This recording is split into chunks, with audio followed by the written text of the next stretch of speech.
السلام علیکم ورحمۃ اللہ وبرکاتہ۔ نحمده ونصلی ونسلم علی رسولہ الکریم وعلی آلہ واصحابہ اجمعین۔ نمایاں ہوتے ہیں انوار و وحدت اس مہینے میں، اتر آتی ہے دنیا ہی میں جنت اس مہینے میں، مقفل کر دیا جاتا ہے ہر دروازہ دوزخ، کھلا رہتا ہے ہر ایک باب جنت اس مہینے میں۔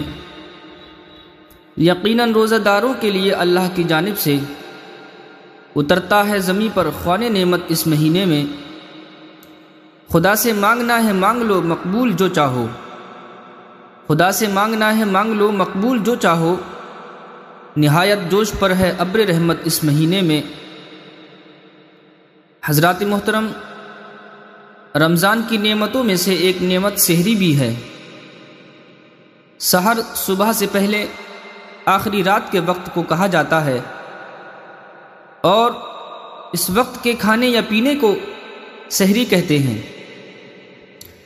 روزے کی نیت سے سحر کے وقت کھانا پینا سنت ہے کہ اس پر مسلمان کو ثواب دیا جاتا ہے۔ حضرت انس رضی اللہ عنہ نے بیان کیا کہ نبی کریم علیہ الصلوۃ والسلام نے فرمایا، سحری کھاؤ کہ سحری کھانے میں برکت ہے، یعنی سحر کے وقت روزے کے لیے کھانا پینا برکت کا ذریعہ ہے۔ اس سے رزق میں برکت ہوتی ہے، صحت و تندرستی میں بھی برکت ہوتی ہے۔ مبارک ہیں وہ گھر جن میں رات کے آخری حصے میں سوتے سوتے اٹھ کر کھایا پیا جاتا ہے، اور رمضان کی اس نعمت سے وہ پورا فائدہ حاصل کرتے ہیں۔ یہ بات قابل غور ہے کہ کھانا اگر پیٹ بھرنے کے لیے کھایا جائے، پانی اگر پیاس بجھانے کے لیے پیا جائے تو انسان کو یہ فائدے حاصل ہو جاتے ہیں، لیکن اگر یہی کھانا پینا سنت جان کر حضور علیہ الصلوۃ والسلام کی اتباع و پیروی میں ہو تو اس سے صرف پیٹ ہی نہیں بھرتا، بلکہ پیاس ہی نہیں بجھتی، بلکہ یہ عبادت بن جاتا ہے، اس پر ثواب بھی ملتا ہے اور رزق میں فراخی کا ذریعہ بھی ہوتا ہے۔ کیونکہ حقیقت یہ ہے کہ عبادت نام ہے حضور علیہ الصلوۃ والسلام کی اداؤں پر عمل کرنے کا۔ سحری اس لیے ذریعہ برکت بنی کہ حضور علیہ الصلوۃ والسلام کی سنت ہے۔ سچ یہ ہے کہ اگر ہمارے آقا صلی اللہ علیہ وسلم نے نماز نہ پڑھی ہوتی تو وہ عبادت نہ کہلاتی، اور یہی حال ان تمام کاموں کا ہے جن کو ہم ذریعہ ثواب جانتے ہیں۔ دوستو، رمضان کا مہینہ خدا کی بندگی اور اس کی اطاعت و فرما برداری کے مظاہرے کا مہینہ ہے۔ دیکھیے، اس مہینے کا چاند نظر آتے ہی بندگان خدا مسلمانوں کے کھانے پینے اور سونے کے سب اوقات تبدیل ہو گئے۔ ہمارے دن رات کا جو نظام 11 مہینے رہتا ہے، رمضان میں وہ بالکل تبدیل ہو جاتا ہے۔ کیسی عجیب بات ہے کہ سحر جو فطری طور پر گہری نیند کا وقت ہے اور اس وقت دنیا سوتی ہوتی ہے، لیکن مسلمانوں کا حال یہ ہے کہ اس وقت اس کے گھر میں کھانا پینا ہو رہا ہے، لیکن جو اس وقت کھا پی رہا ہے اس کے لیے کوئی تعجب کی بات نہیں، کیونکہ وہ یقیناً کرتا ہے میرا کھانا پینا اور کوئی بھی عمل میری اپنی مرضی سے نہیں، میں تو بندہ ہوں، اور بندگی کا تقاضا یہی ہے کہ بندے کا ہر عمل آقا کے حکم اور مرضی کے مطابق ہو۔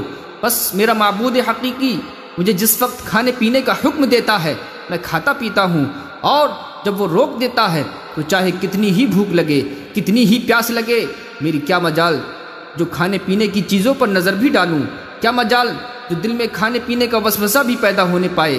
یہی تو بندگی ہے۔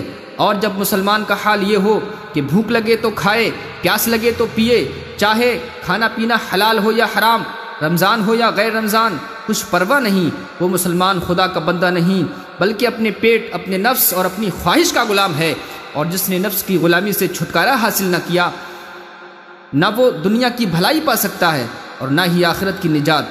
اسی لیے نبی کریم علیہ الصلوۃ والسلام نے نفس پر قابو پا لینے کو جہاد اکبر قرار دیا، اور رمضان کا مہینہ اسی جہاد کا مہینہ ہے۔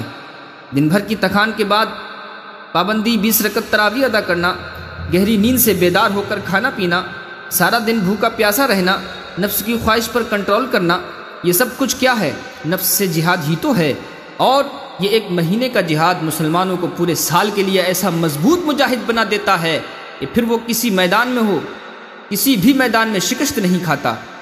غرض یہ کہ سحری سنت ہے، حضرت عمر ابن عاص رضی اللہ عنہ بیان کرتے ہیں، حضور علیہ الصلوۃ والسلام نے فرمایا، ہمارے اور اہل کتاب کے روزوں میں فرق سحری کے چند لقمے ہیں۔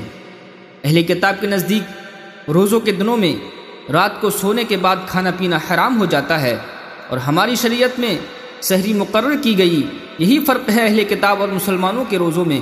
لہذا اگرچہ سحری فرض و واجب نہیں، لیکن اس کو بغیر کسی عذر کے مستقل چھوڑ دینا خدا کی نعمت کو ٹھکرانا، اس کی ناشکری کرنا ہے اور ایک برکت سے محروم ہونا ہے۔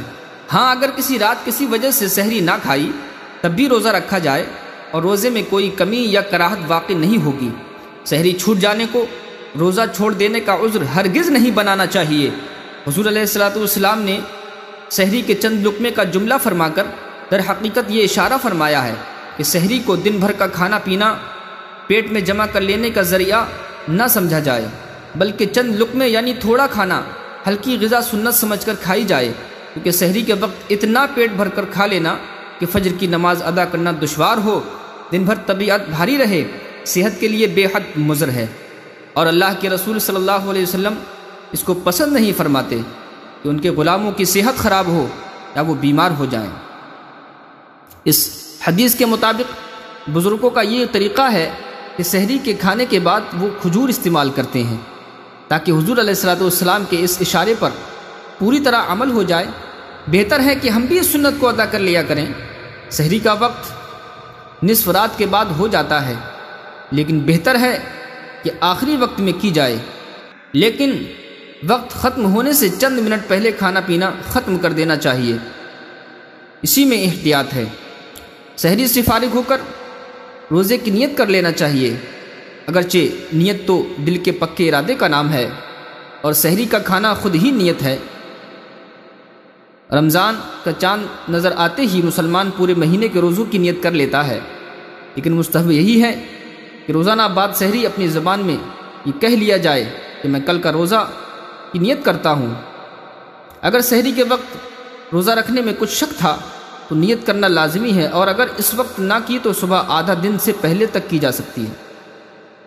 ناپاکی کی حالت میں سحری کھائی جا سکتی ہے، لیکن بہتر یہ ہے کہ پہلے غسل کر لیا جائے یا سحری کا وقت ختم ہونے سے پہلے غسل کر لیا جائے، کیونکہ بلا ضرورت زیادہ دیر ناپاک رہنا رمضان کے علاوہ بھی گناہ ہے، اور روزے کی حالت میں تو سخت گناہ ہے۔ ویسے اگر کسی نے صبح تک بھی غسل نہ کیا تو روزہ تو ہو جائے گا، لیکن بہرحال بہت برا کیا اور احترام روزہ کے بھی خلاف ہے۔ اللہ تبارک تعالی ہمیں شریعت کو سمجھنے اور اس پر عمل کرنے کی توفیق عطا فرمائے۔ وصلی اللہ تعالی علی خیر خلقہ سیدنا مولانا محمد وعلی آلہ واصحابہ اجمعین۔ السلام علیکم ورحمۃ اللہ وبرکاتہ۔